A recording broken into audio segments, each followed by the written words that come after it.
Hello दोस्तों, welcome to MM law classes. आज के वीडियो में हम डिस्कस करेंगे आईपीसी 1860 के चैप्टर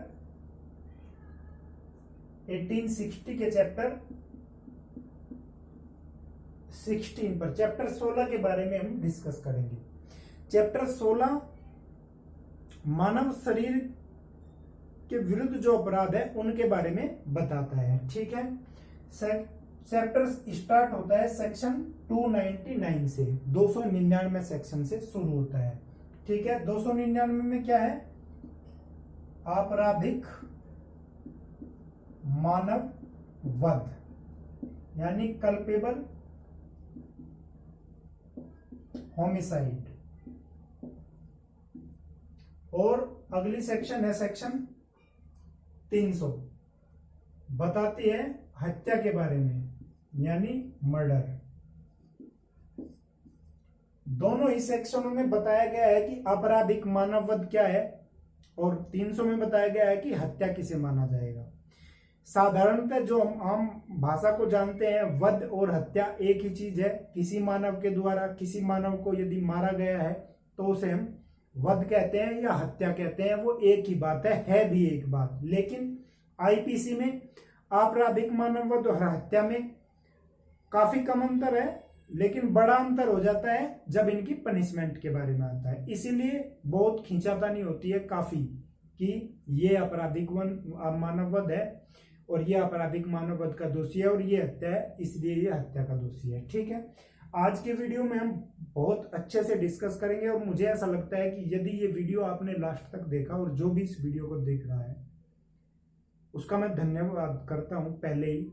और यदि पूरी वीडियो आपने देखी तो इस बात का मैं विश्वास रखता हूं कि आप किसी भी क्वेश्चन को कर पाएंगे कि आपराधिक मानव वध ये है या हत्या ये है। ठीक है, देखते हैं। इसी को सदोष मानव वध भी कहते हैं। 299 में क्या है बताया गया है? आपराधिक मानव वध किसे कहेंगे। 300 में हत्या बताया गया है कि किसे हम हत्या मानेंगे, किसे हम हत्या कहेंगे। ठीक है, इन दोनों में अंतर बहुत ही कम है, बहुत कम अंतर है, लेकिन हम देख लेंगे कि किस किस तरह हम समझेंगे कि अंतर किस तरह करना है। यह बात एक जस्टिस 1977 का एक केस है, किशोर सिंह वर्सेस किशोर सिंह बनाम MP state, Madhya Pradesh state में। जस्टिस गोस्वामी ने कहा है कि आपराधिक मानव वध और हत्या में बहुत कम अंतर है, काफी कम अंतर है। इसलिए जब भी कोर्ट को ये डिसाइड करना है कि यह आपराधिक मानव वध का दोषी है और यह हत्या का दोषी है, तो इसमें बहुत ही सोच समझकर करना चाहिए। ठीक है, ये केस है। अब देखिए, कल्पेबल होमिसाइड और हत्या में इंटेंशन यानी आशय और नॉलेज यानी ज्ञान, दोनों ही में जरूरी तत्व है। दोनों में ही, हत्या में भी आपराधिक मानव वध में, लेकिन यहां क्या है? कम है, और इस तरफ क्या है? अधिक है। ठीक है, उस तरफ क्या है? कम है आपराधिक मानव वध में, ये अधिक है। जैसे अभी हम इनके सेक्शंस जो बेयर एक्ट में दिए गए हैं, पॉइंट टू पॉइंट और वर्ड टू वर्ड देखेंगे कि क्या है, उससे बिल्कुल क्लियर हो जाएगा। आशय और ज्ञान इधर कम है, इधर अधिक है। इस तरफ क्या है? कल्पेबल होमिसाइड में कि हो भी सकता है,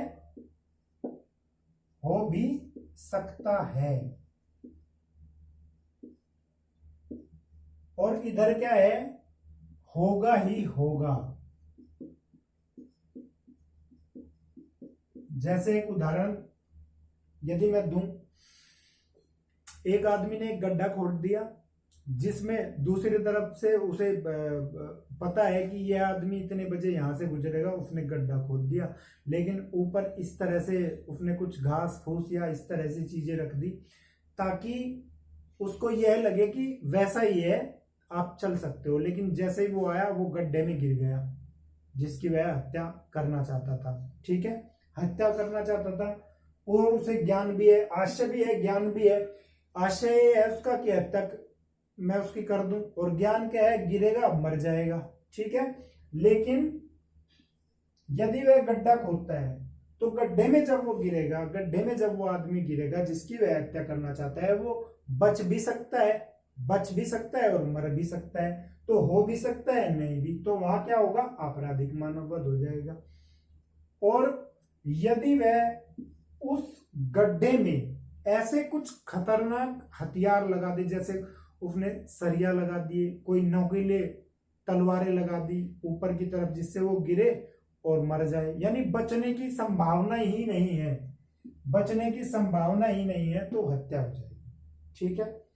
ये इस तरह से हम डिसाइड करेंगे कि कैसे। अगली चीज क्या है कि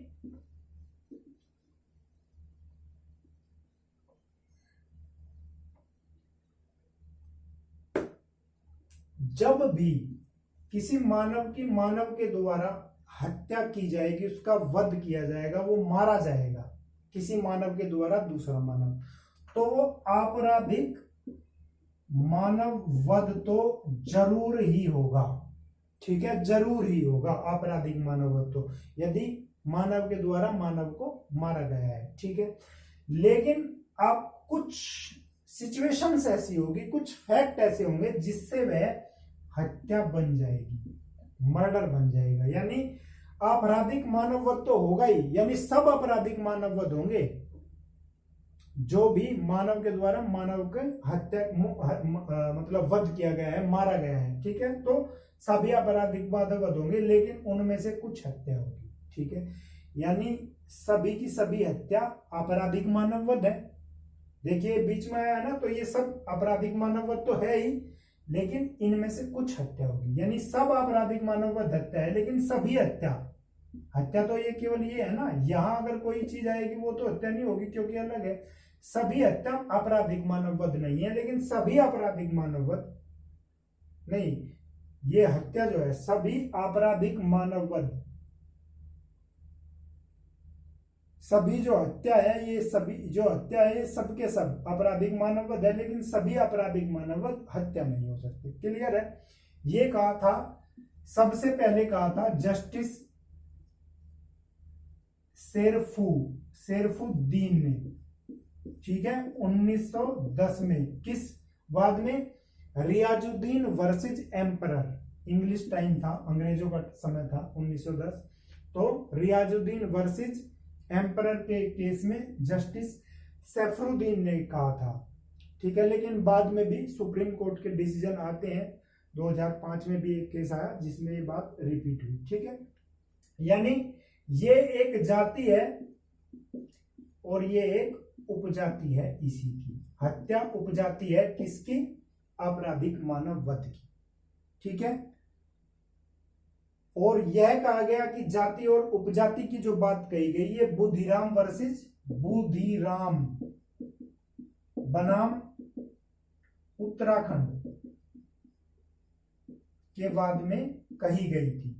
इसमें जो जस्टिस का मैं नाम बताता हूं, तो इसका मतलब यह है कि वो प्री में पूछा गया है, क्वेश्चन वह प्री में पूछा गया है कि ये चीज किस जस्टिस ने कही थी और किस केस में कही थी, ठीक है। तो बुधिराम वर्सेस उत्तराखंड में क्या कहा था?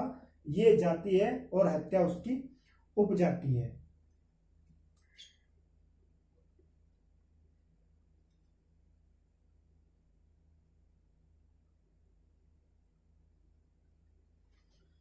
अब हम देखते हैं जो बेयर एक्ट में क्या क्या चीजें हैं वो देखते हैं, ठीक है। कल्पेबल होमिसाइड, आपराधिक मानववध और हत्या में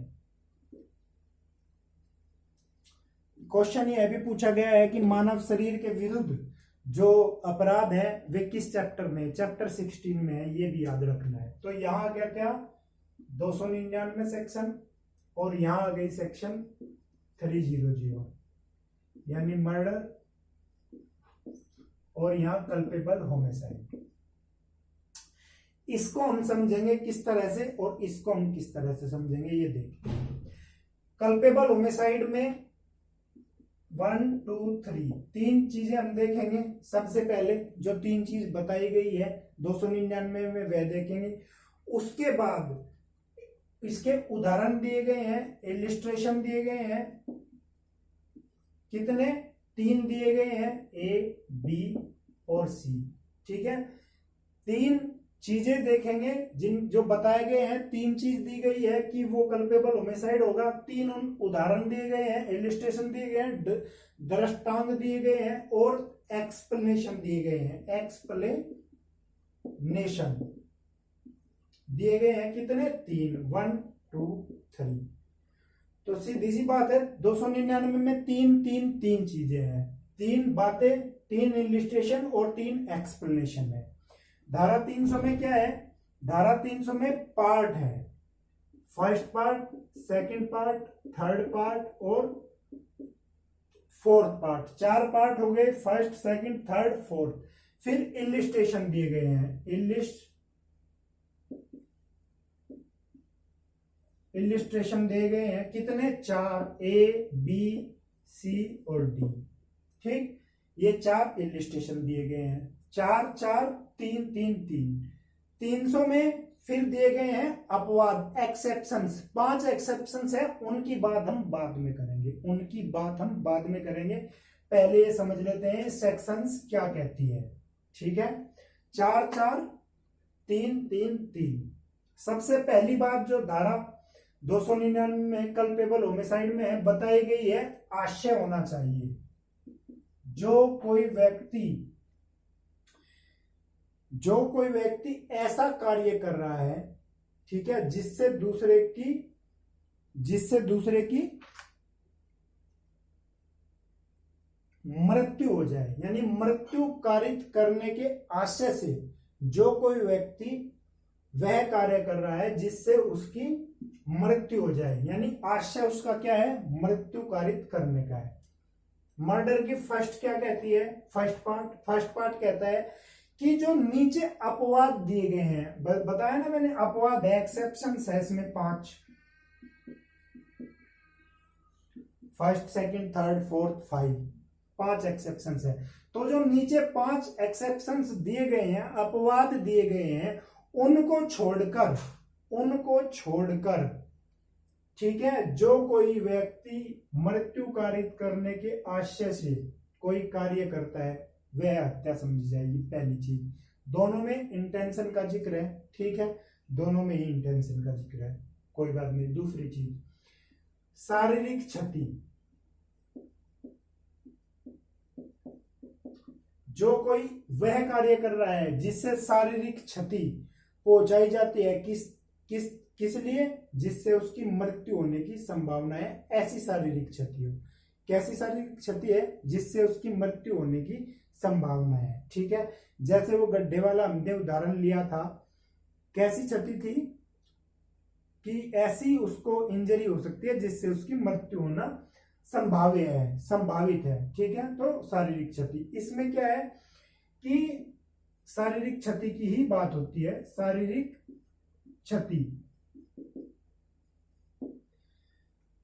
कि वह जानता है उस शारीरिक क्षति से क्या हो जाएगी, मृत्यु हो जाएगी, तो उसको मर्डर माना जाएगा। ठीक है, ये सेम बातें हैं, लेकिन बहुत सारी ऐसी चीजें हैं जिनसे ये चीज क्लियर हो जाएगी। ठीक है, अभी देख लीजिए दोनों में क्या क्या दिया गया है। तीसरा दिया गया है कि उसे जानकारी है, ज्ञान रखता है, नॉलेज रखता है कि जो वह कार्य कर रहा है उससे मृत्यु होने की संभावना है, जो उसने कार्य किया है उससे मृत्यु होने की संभावना है। ठीक है, ये इसने तीसरी चीज कही है। ठीक है, अगली चीज वो इधर कहता है तीसरे में कि जो वह कार्य कर रहा है, जो वह शारीरिक क्षति दे रहा है, वह प्रकृति के साधारण अनुक्रम में, यानी ऑर्डिनरी कोर्स ऑफ नेचर,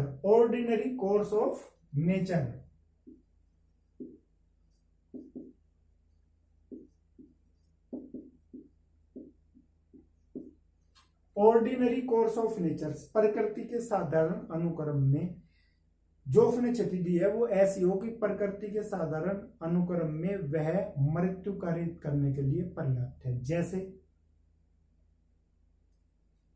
ए ने बी को गोली मार दी, गोली मार दी, ठीक है। गोली मारते ही क्या हो जाएगा, मान लिया उसने उसकी छाती में गोली मारी या उसके सर पर गोली मार दी, तो वह चोट कैसी होगी, वह चोट ऐसी है कि प्रकृति से साधारण अनुक्रम में वह मौत हो सकती है उसकी, ठीक है। तो वैसी प्रकृति के साधारण अनुक्रम में जो क्षति उसकी मौत करने के लिए पर्याप्त है वह, ये सबसे बड़ा अंतर तो आपका यहाँ, पहले मान लीजिए दो चीजें समान है, इसमें समान ही दी गई है, लेकिन ये तीसरी चीज क्या है कि प्रकृति के साधारण अनुक्रम में वह क्षति जो है उसको मृत्यु कारित करने के लिए पर्याप्त है। जैसे एक ने तलवार उठाई और गर्दन काट दी, गर्दन उड़ा दी उसकी, ठीक है, तो वह क्षति उसकी मृत्यु कारित करने के लिए बिल्कुल 100% उसकी मृत्यु हो ही जाएगी। तो क्या होगा, मर्डर 300, यानी कौन सी किस में सजा मिलेगी, 302 आईपीसी में, ठीक है। पुलिस एफआईआर में किसके तहत मुकदमा दर्ज करेगी, जिसमें सजा दी गई है 302, ठीक है। साधारणतः जो है इन केसों में जहां मर्डर या वध हुआ है, पुलिस जो नॉर्मली जो मोस्टली जो केस दर्ज करती है वो 302 में करती है। वहां जो कोर्ट ऑफ सेशन देखता है, कोर्ट देखता है कि बहस चलती है, ये फैक्ट्स हैं, ये फैक्ट्स नहीं है, ये सिचुएशन है, उन सबको देखकर फिर कोर्ट डिसाइड करती है कि आपराधिक मानववध है या हत्या है, ठीक है। तो अब चौथा पॉइंट देखते हैं इसका, इसके 3 ही पॉइंट है, आशय, शारीरिक क्षति और ज्ञान। इसके चौथा पॉइंट है कि जो कार्य उसने किया है, जो कार्य उसने किया है या उसने जो उसको क्षति पहुंचाई है, जिसकी उसने क्या किया है, हत्या की है, ठीक है, उससे अधिसंभावना ऐसी है, अधिसंभावना ऐसी है कि मृत्यु हो ही जाएगी, ठीक है। कार्य पहुंचाया या उसने ऐसी उसको बॉडीली क्षति, शारीरिक क्षति पहुंचाई है जिससे अधिसंभावना ऐसी है कि उसकी मृत्यु किसी की हो ही जाएगी और बिना प्रत्यु हेतु के, यानी प्रत्यु हेतु कोई नहीं है उसका। इसको जैसे हमने 106 सेक्शन में पढ़ा था कि घातक हमले के विरुद्ध यदि कोई ऐसी भीड़ पर भी गोली चला देता है जिसमें कोई किसी को क्षति पहुंचने की आशंका है या मौत भी हो सकती है। मान लीजिए कोई भीड़ आ रही है और उसमें बच्चे भी है और उस दूसरे आदमी को लगता है कि ये भीड़ मुझे मार ही देगी यदि मैंने गोली नहीं चलाई, तो वो गोली चलाता है, उसमें बच्चे मर जाते हैं, तो उसको क्या मिलेगा, पर जो प्राइवेट डिफेंस का यूज है 106 के तहत वो ले सकता है, उसने कोई अपराध नहीं किया, लेकिन वहां उसका प्रति हेतु था। यहाँ बिना प्रति हेतु के ही कोई ऐसी क्षति पहुंचाता है जिसमें अधिसंभावना का मतलब अत्यधिक, बहुत अधिक संभावना है, मतलब हो ही जाएगा मृत्यु, तो बिना किसी प्रति हेतु के कार्य या क्षति, ठीक है। ये हो गया। तो सबसे बड़ी चीज क्या मिली आपको, प्रकृति के साधारण अनुक्रम में और अधिसंभावना है उस कार्य क्षति से मृत्यु होने की।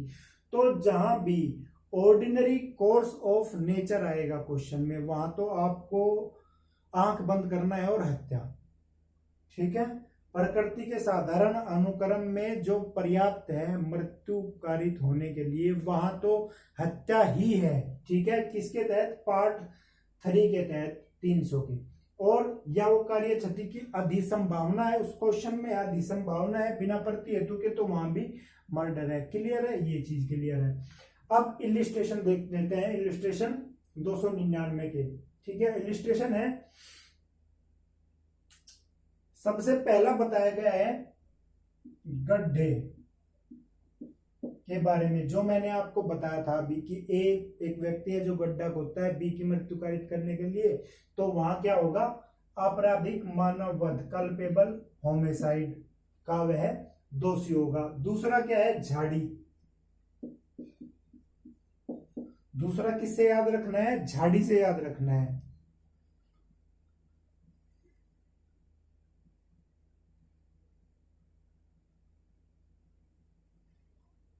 ठीक है, जैसे झाड़ी से क्या है, उसमें जो ए बी जी जेड जो भी दिया गया है जो बेयर एक्ट में है वो आप देख लेना। मैं लेता हूं एग्जांपल यहाँ, मान लीजिए कि ए है और ए को पता है कि ये यहाँ जो झाड़ी है इसके पीछे जेड छुपा हुआ है, बी बी को उत्प्रेरित करता है, ठीक है, उकसाता है कि यहाँ झाड़ी पर गोली चला दे, किसी भी तरह से उकसाता है, और बी गोली चला देता है जिससे जेड मारा जाता है, ठीक है।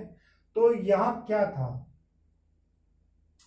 यहां जो था वो झाड़ी पर जो गोली चलाता है वो ऐसी भी थी कि जेड पर लग भी सकती थी और नहीं भी लग सकती थी। तो यहां जेड जो मारा जाता है तो यहां कल्पेबल होमिसाइड माना जाएगा ए के द्वारा। कल्पेबल होमिसाइड, आपराधिक मानव वध का उत्प्रेरण उसने किया है, ठीक है।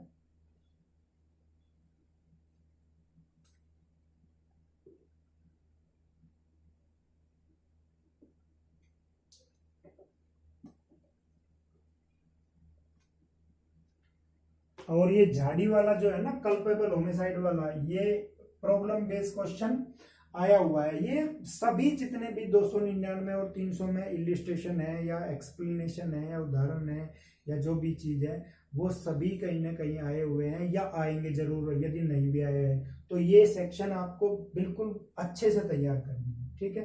तो झाड़ी वाला आया हुआ है। अगला है मुर्गे वाला, मुर्गा, ठीक है। ए होता है जो मुर्गे के चुराने के लिए जाता है और उस मुर्गे को मारने के लिए वह गोली चलाता है मुर्गे पर, जबकि वह किसी जेड को लग जाती है, जेड को लग जाती है। तो जेड मारा गया। जहां ये जेड लेटा हुआ था और मुर्गे को ये चोरी करने के लिए उस पर गोली चलाता है, तो ए को, ए की इंटेंशन कोई थी नहीं जेड को मारने की, ना उसे पता था कि जेड वहां है, जब हालांकि वो एक अवैध कार्य कर रहा था, अवैध कार्य कर रहा था, चोरी करने गया था, चोरी का अपराध कर रहा था, लेकिन जेड की इंटेंशन कोई नहीं थी मारने की उसकी। तो यहाँ क्या होगा, अवैध कार्य कर रहा है लेकिन जेड मारा गया, तो यहाँ आपराधिक मानव वध का भी दोषी यह नहीं होगा, ठीक है। आपराधिक मानव वध का, हत्या का तो है ही नहीं, आपराधिक मानव वध का भी दोषी नहीं है, हालांकि इसका कार्य जो है वो अवैध माना जाएगा, चोरी तो की है उसने, ठीक है। तो यहाँ क्या होगा, कल्पेबल होमिसाइड भी का भी दोषी ये नहीं होगा। ये दिया गया है किसमें, सी में।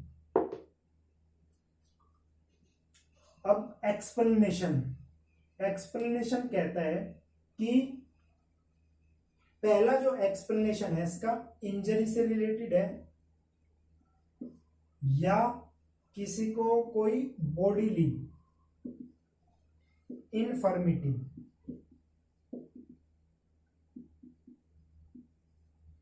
इंजरी है या बॉडीली इनफर्मिटी है। देखिए किसी व्यक्ति को ऐसी इंजरी हो सकती है, शारीरिक क्षति हो सकती है जिससे वो एक ही मुक्के में मर जाए, ठीक है, एक ही मुक्के में वो मर जाए, लेकिन सभी व्यक्ति एक ही प्रहार से मरने की संभावना नहीं होती, लेकिन कुछ ऐसे होते हैं जिनको कोई बॉडीली इन्फर्मिटी है, कुछ शरीर में ऐसी रोग है। तिल्ली की बहुत सारे उदाहरण आते हैं कि उसकी तिल्ली बड़ी हुई है जिससे वह फट जाती है अंदर और उसकी हत्या हो जाती है। इनमें देखते हैं कि कैसे करना है इसको, इंजरी या बॉडीली इन्फर्मिटी को।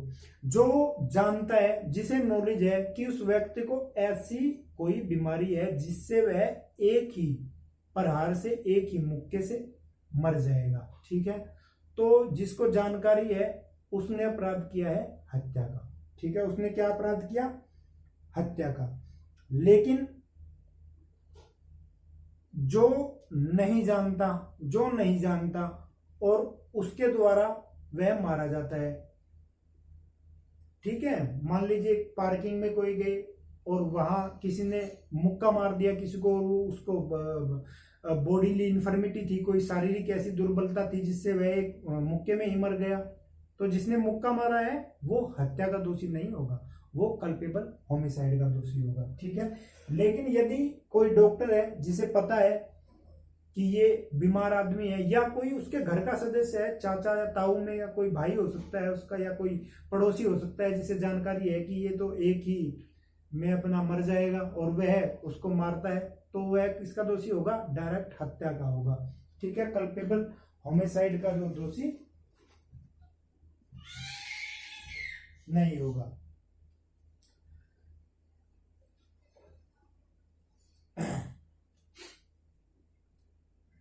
अगली सेक्शन, अगले देखते हैं एक्सप्लेनेशन 2।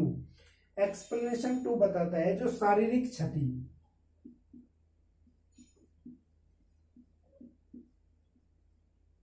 जो दी गई है, जो शारीरिक क्षति दी है,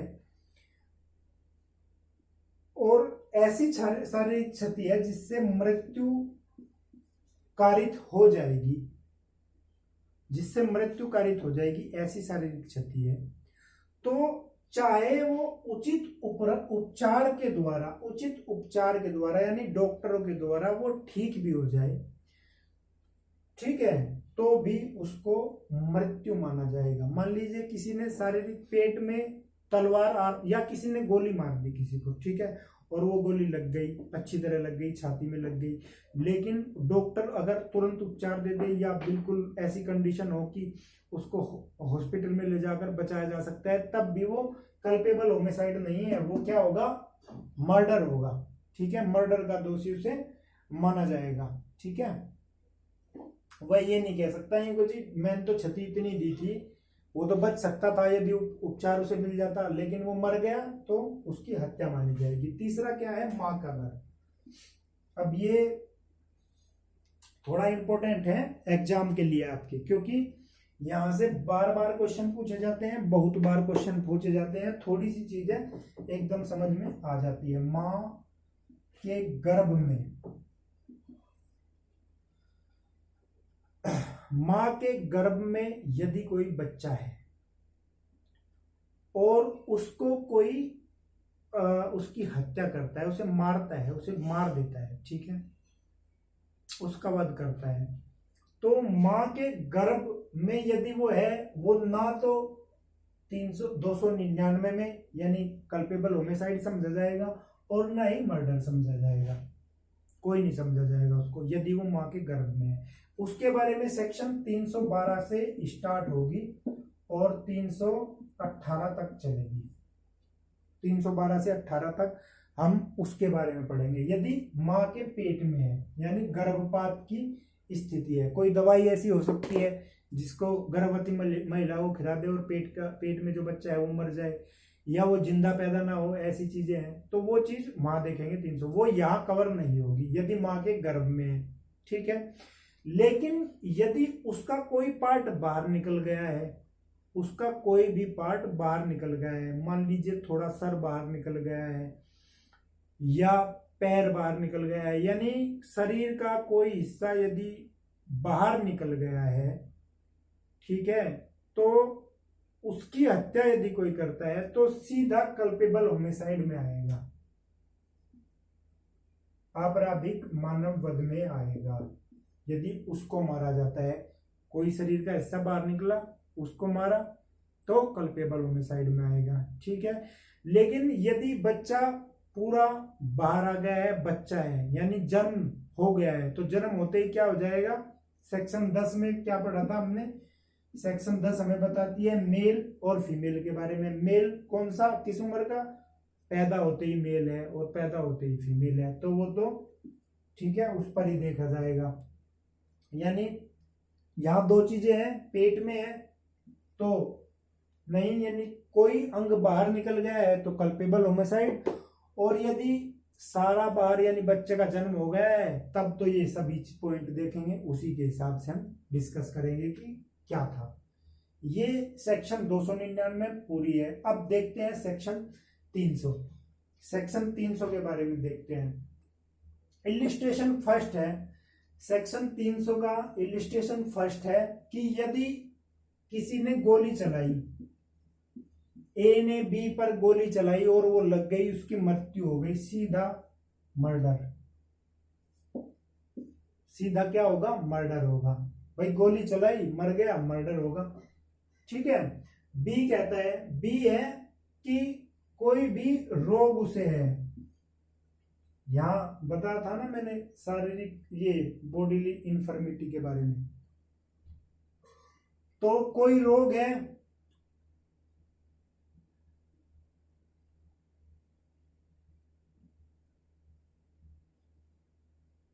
और कोई जानता है रोग के बारे में, कोई भी अभी एग्जांपल दे रहे थे, तो जानता है और उसको क्षति पहुंचाता है तो मर्डर होगा। ठीक है, किसी को कोई रोग है, ऐसा रोग जिससे उसकी जैसे तिल्ली फटना, वो चीजें। सी क्या है, सी है तलवार, कोई तलवार से वार करता है, तलवार से वार करता है, गर्दन कट गई तो क्या होगा, मर्डर होगा सीधा। ये इलिस्ट्रेशन सी है। डी में क्या है, बिना प्रति हेतु के, कोई बिना प्रति हेतु के, तोप वाला एग्जांपल दिया गया है कि ए जो है बिना प्रति हेतु के, कोई प्रति हेतु नहीं है और उस पर तोप चला देता है, यहाँ गोली भी हो सकती है, तोप चला देता है और वहां एक आदमी का वध, मतलब आदमी की मौत हो जाती है तो क्या होगा, मर्डर होगा।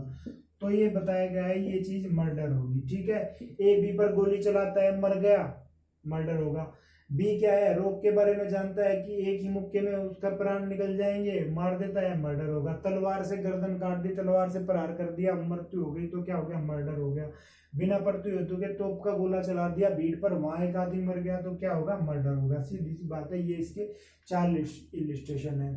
एक्सप्लेनेशन, अब इसमें हम देखते हैं